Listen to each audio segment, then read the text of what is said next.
నమస్తే. మీరు చూస్తున్న దేశం కోసం మన రైతు. అయితే వీడియో అయితే ఎవరైతే చూస్తున్నారో ఫస్ట్ లైక్ చేసే ప్రయత్నం చేయండి. లైక్ చేసిన తర్వాత మనకు కింద హైప్ అనేటువంటి ఆప్షన్ వస్తుంది. ఆ ఆప్షన్ను ఎంచుకొని కొన్ని పాయింట్స్ ఇవ్వడానికి ప్రయత్నం చేయండి. ఎందుకంటే మనం ఎక్కడెక్కడో వెళ్ళి వివిధ రకాలైనటువంటి కూరగాయలు పండించేటువంటి రైతుల యొక్క అనుభవాలు తెలుసుకొని మనం అందిస్తున్నాం కాబట్టి కొంచెం లైక్ చేసి హైప్ చేసేటువంటి ప్రయత్నం చేయండి. అయితే ప్రస్తుతం మనం ఈరోజు వచ్చేసి కాకునూరు విలేజ్ కేశంపేట మండలం రంగారెడ్డి డిస్ట్రిక్ట్ రావడం జరిగింది. మరి రైతు వచ్చేసి మోహిన్ గారు. మన మోహిన్ గారితో ఇంతకుముందు పరిచయం ఉంది. వాళ్ళు నల్ల పుచ్చకాయ దాదాపు ఒక 8 సంవత్సరాల నుంచి పండిస్తున్నారు.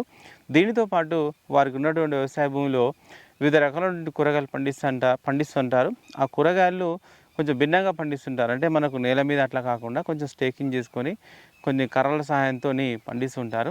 అలాంటిదే ఈ బీర సాగు. ఈ బీర సాగు ఏంటంటే మనం దీనికి ఈ తోట చూస్తే మనకు అంటే చాలా సక్సెస్ఫుల్ అని చెప్పొచ్చు. ఎందుకంటే ఇప్పటి వరకు దాదాపు 30 కటింగ్ల వరకు తీయడం జరిగిందంట. ఈ యొక్క సాగు వివరాలు వారిని అడిగి తెలుసుకునే ప్రయత్నం చేద్దాం. ఓకే, నమస్తే. నమస్తే అన్న. ఒకసారి మీ గురించి చెప్పండి.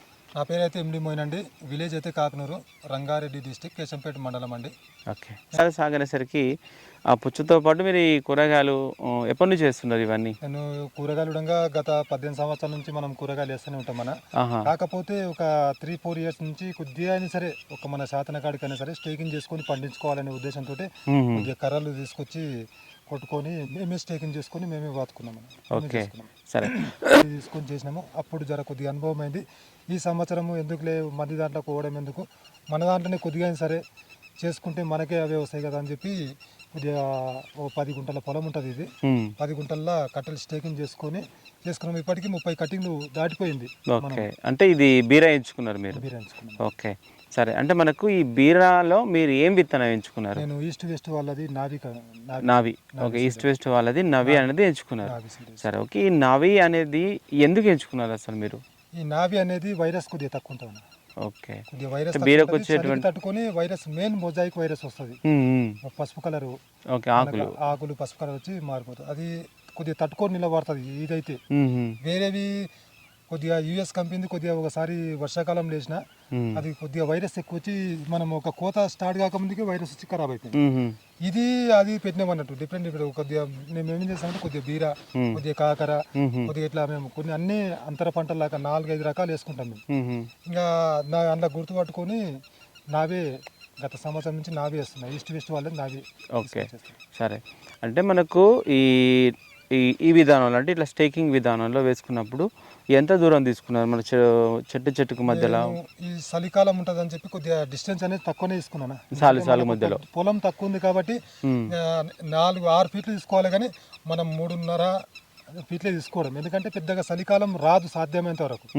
ఈ చలికాలం మనం నవంబరు 11 తారీఖు నాడు పెట్టినా నేను ఆల్రెడీ 11 తారీఖు జనరేషన్ అయిపోయింది. ఓకే, చలికి రాదని చాలా మంది కూడా అంటారు, కానీ రిస్క్ తీసుకొని కాపాడుకుని పంటను కాపాడుకుంటే మటుకు మనం పంట తీసుకోవచ్చు. ఓకే, సరే. అయితే మనకి విత్తుకు మధ్యలో ఎంత దూరం పెట్టుకున్నారు? ఇత్తు ఫీటుకు మొక్క. Okay, same. అంటే మనకు డ్రిప్ ద్వారా కాబట్టి డ్రిప్ మన వాటర్ ఏదైతే దుంకుతుందో అక్కడనే మనం తీసుకోవడం జరిగింది.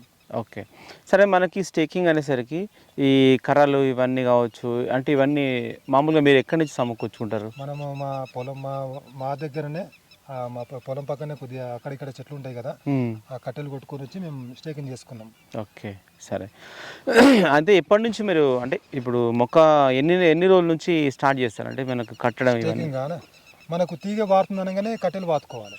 కట్టెలు వాతుకొని మేము ఏం చేసామంటే ఇట్లా వైర్ తీసుకొని ప్లాస్టిక్ వైర్ తీసుకొని సింపుల్ గా పోయినాం మేము. పెద్దగా ఖర్చు పెట్టుకోవాల్సిన అవసరం ఎందుకులే అని చెప్పి తీసుకొని అక్కడక్కడ 12-15 ఫీట్లకు 8 ఫీట్లకు ఒకటి వాతుకోవాలి, కానీ 15 ఫీట్లు చలికాలం అని చెప్పి ఇంకా వర్షాకాలం లేదని చెప్పి 15 ఫీట్లకు పొడుగుతోటి అడగొట్టి కట్టి వాతుకొని ప్లాస్టిక్. ఎన్ని స్టెప్లు వేసారు ఇట్లా? మేమన్నా ఒక 4 స్టెప్లు వేసినాం. ఓకే, అంటే ఇట్లా 4 స్టెప్లు వేసుకోవాల్సిందే. అయితే పైన ఒకటి స్ట్రాంగ్ వేసుకున్నట్టుంది. ఇది ఒకటి మనకు తీగ ఆ రోజు ప్లాస్టిక్ మిగిలింది కాబట్టి ఇట్లా వేసినాం. ఇది మనకి ఇది ఒకటి వైర్ అనేది స్టాక్. ఒకటి వైర్ ఒకటి పైన ఖచ్చితంగా కట్టుకోవాల్సింది. ఎందుకంటే మొత్తం బరిగానే దాని మీద వెయిట్ పడుతుంది. అవును, అది లేకపోతే మనం కూలిపోతుంది పందిరి అనేది. ఓకే, సరే. అయితే మనకి మొక్కకు కావాల్సినటువంటి మనకు ఇప్పుడు పూత కథ రావచ్చు, వీటన్నిటి కోసం మళ్ళీ మీరు వీటికి ఏం న్యూట్రిషన్ ఇచ్చింటారు? మనం మొదటగా పశువుల ఎరువు వేసుకోవాలి, అందులో ఇంత డిఏపి వేసుకోవాలి, పొటాష్, మళ్ళీ ఏంది వేపపిండి కలుపుకోవాలి. అలా అయితే మనకు ఈల్డ్ అనేది ఎక్కువ వస్తుంది. ఓకే. ఇంకా మేమైతే కొద్దిగా పశువుల ఎరువైతే ఏం వేసుకోలేదు, డిఏపి వేసుకున్నాం. డిఏపి వేసుకొని భోజనాలు ఇట్లా ఏం తోలుకోలేదు, రోటావేటర్ కొట్టినాం, ఇంకా డ్రిప్ పడిచినాం, మొక్కలు ఆల్రెడీ పెట్టేసినాం. ఓకే, సరే. అంటే ఇప్పుడు అంటే ఇక వేరే న్యూట్రిషన్ ఏం లేవు? న్యూట్రియన్స్ ఏమి ఇచ్చిరా? న్యూట్రియన్స్ ఏమి ఇచ్చారు? ఫస్ట్ స్టార్టింగ్లో 13045, తర్వాత 1261, 919 ఇలా మార్చి ఇచ్చినాం. పూత దశలో మటుకు బోరాన్ అయితే ఖచ్చితంగా ఇచ్చుకోవాలి. ఓకే, సరే. అయితే ఇప్పుడు ఈ మార్చి ఇచ్చారు కదా, అట్లా మార్చి ఎందుకు ఇవ్వాలి మనం? ఇప్పుడు మొక్కకు అన్ని పోషకాలు అవసరం ఉంటాయి. మన బాడీకి ఏ విటమిన్, బి విటమిన్ ఎట్లా అవసరం ఉంటాయో ఈ మొక్కకు కూడా ప్రతి విటమిన్ అనేది ఉపయోగపడుతుంది. కాబట్టి అందులో దాంట్లో ఒక్కొక్క రకమైన న్యూట్రియన్స్ ఉంటాయి కాబట్టి అవి మొక్కకు ఉపయోగపడతాయి అనే ఉద్దేశంతో మార్చి ఇవ్వడం అయితే జరుగుతుంది. ఓకే, ఈ బోరాన్ గురించి చెప్పండి ఒకసారి. బోరాన్ అయితే మొదటిగా 4 ఆకులు ఉన్నప్పుడు మనం పైనంగా స్ప్రే చేసుకుంటే 4 ఆకులు ఉన్నప్పుడు పిచికారి చేసుకోవాలి. లేకపోతే డ్రిప్పులు ఇసుకునవడంగా ఎకరాకి ఫస్ట్ 1/2 kg, తర్వాత మళ్ళీ 4 రోజులకు మళ్ళీ 1 kg లెక్కన ఇట్లా ఇసుకుంటే మనకు ఆడపూత అనేది ఎక్కువ పెరుగుతుంది, మగపూల సంఖ్య అనేది తగ్గుతుంది, మనకు దిగుబడి ఎక్కువ రానికి. ఏ తీగ జాతి అని కానీ, ఇది ఒకటేనే కాదు, బీర కానీ, కాకర కానీ, వాటర్ మిలన్ ఏదైనా సరే తీగ జాతి కూరగాయలకు, టమాటా అవడం వల్ల ఎక్కువ మనకు కాపు రావాలంటే బోరాన్ అయితే ఖచ్చితంగా వాడుకోవాల్సిందన్న. ఓకే, ఏ పంటకైనా సరే. సార్, దీనికి వచ్చేటువంటి ఫెస్ట్ ఏముంటుంది మనకన్నా డౌన్ మిల్డ్ వస్తుంది. ఓకే, బూజు తెగులు వస్తుంది. ఇవి మెయిన్ అటాక్ చేయడం అంటే ఇదే. ఓకే, మీరు చూసారా? అంటే మీకు దీంట్లో ఎక్కడ కనిపించిందా? నాకైతే ఇప్పుడు ప్రజెంట్గా నేను ఒక 20-25 డేస్ అసలు మందులు పిచికారి చేస్తాను అయిపోయిందని ఇంకా ఇచ్చుకున్నాం, కానీ మాకు అయితే వెళ్తూనే ఉన్నాయి, కాయలు అయితే వెళ్తున్నాయి. మనము ఆర్గానిక్ పద్ధతిలో వెళ్తున్నాం కాబట్టి కాయలు అయితే వెళ్తూనే ఉన్నాయి. మనం చాలా రోజులు మందులు పిచికారి చేయక ఇప్పుడు స్టార్ట్ అయింది, డౌన్ మిల్డ్ వస్తుంది, బూజు తెగులు వచ్చింది ఆల్రెడీ. అంటే మీ పంట కాలంలో అయితే ఏం కనిపించలేదు? మనకేం కనవాలి. ఓకే, సరే. అయితే ఇప్పుడు ఈ మొత్తానికి మీకు అంటే ఇప్పుడు ఎంత ఉంటుంది ఈ బీర వరకు? మనకు 10 గుంటల పొలం ఉంటుంది. ఓకే, ఈ 10 గుంటలకు మీకు ఎంత విత్తనం బట్టి ఉంటుంది? మాకు 4. ఈ 4 ప్యాకెట్లకు ఎంత ఉంటుంది? ధర ఎంత ఉంటుంది మనకు? 750 రూపాయలు తీసుకున్నాను ఒకటి ప్యాకెట్. ఒక ప్యాకెట్ 750 రూపాయలు. 750 రూపాయలు. సరే, ఓకే. సరే, మనకి ఇక అంటే దీన్ని మార్కెట్ అంటే మీరు ఎట్లా చేసుకున్నారు మళ్ళీ బీర అనేది? మార్కెట్ మనము ఆర్గానిక్ పద్ధతిలో పోతాం కాబట్టి మన తానికే వచ్చి తీసుకొని పోతారు. ఓకే, అంటే అమ్ముకునే వాళ్ళు మీ దగ్గరికి వస్తారు, దానికి వచ్చి తీసుకొని పోతారు. ఓకే, ఓకే, సరే. అయితే ఇప్పటికి చూస్తే మీరు ఏ మాసంలో నాటుకునే ఉన్నారు? ఇది నవంబరు 12 తారీఖు నాడు జనరేషన్ అయిపోయింది. అప్పటి నుంచి ఇంకా ఎన్ని రోజులకు క్రాప్ అనేది? డే బై డే కటింగ్ చేస్తూనే ఉన్నాం. అంటే మనకు క్రాప్ ఎంత టైం పడుతుంది? క్రాప్ రానికి 32 డేస్ అయితే మనకు పూతకు వచ్చేస్తుంది. 40 డేస్లో మనం కోత కటింగ్ చేసుకోవచ్చు. 40 డేస్లో మొదటి కోత వచ్చేస్తుంది, కటింగ్ చేసుకోవచ్చు. సరే, అట్లా చూసుకుంటే మీరు ఇప్పటి వరకు ఒక 30 కటింగ్ల వరకు చేసారు. పైన చేసినాం, 30 పెట్టుకుందాం, మరి 30 పైన కటింగ్లు అయినాయి.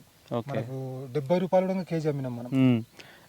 ఎంత ఇప్పుడు ఈ 10 గుంటలకు ఎంత దిగుబడి తీసేవాళ్ళు మీరు తెంపినప్పుడల్లా? మనం తెంపినప్పుడల్లా 80 నుంచి 90 కేజీలు, ఒకసారి క్వింటల్ పైన కూడా వెళ్ళినాయి. 80, 90, 60, 70, 80 డైలీ డే బై డే ఇట్లా మనకు వెళ్ళినాయండి. ఓకే, ఇప్పుడు ఒక మీకు దాదాపు 60, 70, 90 కిలోల వరకు వచ్చినప్పుడు మార్కెట్ తీసుకెళ్ళలేదా మరి? ఇక్కడనే ఇక్కడనే తీసుకున్నాం. ఓకే, ఓకే, అంత వచ్చినా కానీ ఇక్కడనే తీసుకుపోయేవాళ్ళు. ఎందుకంటే చలికాలం రాదు కాబట్టి, రాదని చాలా మంది రైతులు ఆలోచన చేస్తారు, కానీ కష్టపడితే వస్తుంది.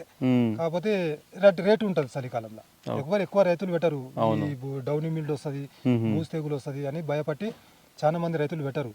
ఇప్పుడు పెడతారు, ఈ నవంబర్, డిసెంబర్, జనవరి మాసాల్లో పెట్టుకుంటారు. మన ఫిబ్రవరి అలా వెళ్తుంటాయి అన్నట్టు. ఓకే, అయితే మీకు మామూలుగా అంటే ఈ యొక్క 10 గుంటల విస్తీర్ణానికి ఎంత ఖర్చు అయి ఉంటుంది? మీరు మనం ఖర్చు అంటే ఇతనానికి 7,428 3,000 రూపాయలు పెట్టుకోండి. ఇంకా మనము వాటర్ మిలన్కు ఎట్లా న్యూట్రిషన్స్ ఎట్లా వదులుకున్నామో దాని నుంచి ఇక్కడ వచ్చేసినాయి. ఇంకా ఒక 7-8 వేలు పెట్టుకున్నాడంగా మనకైతే డైలీ డే బై డే 3,000 రూపాయలు అయితే ఆదాయం అయితే వచ్చిందండి. ఓకే, సరే. అయితే మరి ఒకటి ఏం చెప్పారంటే మీరు కొత్తగా ఏదో దీంట్లో వాడినామని చెప్పారు, మేమైతే చూపించండి. చూడండి అన్న, ఈ పండుగ కోసం నేను మన తీగజాతి కూరగాయలు బీర కానీ, కాకర కానీ, మేము టమాటా కానీ, వాటర్ మిలన్ కానీ మనకు పండుగ అటాక్ చేస్తుంది. ఓకే, ఈ పండుగ మేము ఎప్పుడు ఈ ఆకర్ష్ సేల్ అనేది ఆన్లైన్లో బుక్ చేసుకొని తీసుకొని వచ్చిన, మనం పూత దశనే మనం ఇలా పిప్రోనిల్ రిజెంట్ అనేది 10 ml కలుపుకొని పెట్టుకోవడం జరిగింది. అంటే కర్ర పౌడర్ ఉంటుంది ఇందులో, పౌడర్ కాదు, గ్రీస్ లాగా ఉంటుంది. గ్రీస్ లాగా ఓకే ఉంటుంది. ఓకే. మనం 10 ml పిప్రోనిల్ రిజెంట్ కలుపుకొని అక్కడక్కడ కర్రలకు మనం తల్లించుకోవడం జరిగింది. ఇప్పటి వరకు అయితే మనకు పండుగ అనే సమస్య అయితే లేదు. ఓకే. ఇది ఏంటంటే మనకు 30 రోజులకు ఒకసారి మారిస్తే ఇంకా 100% ఉంటుంది. అంటే మనం పెట్టిన తర్వాత మళ్ళీ 30 రోజులు 30 రోజులకు మళ్ళీ తెచ్చుకొని మళ్ళీ వాడుకున్నాం అనుకో అసలు పండుగనే జోలేదు అసలు లేకుంటుంది అన్నట్టు. ఓకే. ఇంతకుముందుకు మేము గత వర్షాకాలంలో పెట్టినాము, మాకు తెలియక అసలు 10 కాయల్లో 2 కాయలు మంచిగా వెళ్ళేటివి, 8 కాయలు మొత్తం పురుగు పడైపోయాయి. ఓకే సరే. ఇంకేందంటే మీరు అంటే మీకున్న తక్కువ భూమిలో అంటే 2-3 రకాలు పెట్టుకుంటున్నారు కూరగాయలు, అట్లా ఎందుకు పెట్టుకుంటారు అంటే? ఎందుకంటే మనకు తక్కువ విస్తీర్ణం ఉంది కాబట్టి మనకు అంతర పంటలుగా ఒక దాంట్లో ఆదాయం పోయినా ఇంకొక దాంట్లో ఆదాయం అన్న కలిసి వస్తుందనే ఉద్దేశంతో మేము ఇట్లా 2-3 పంటలు పెట్టుకుంటాం. ఓకే సరే. ఓకే.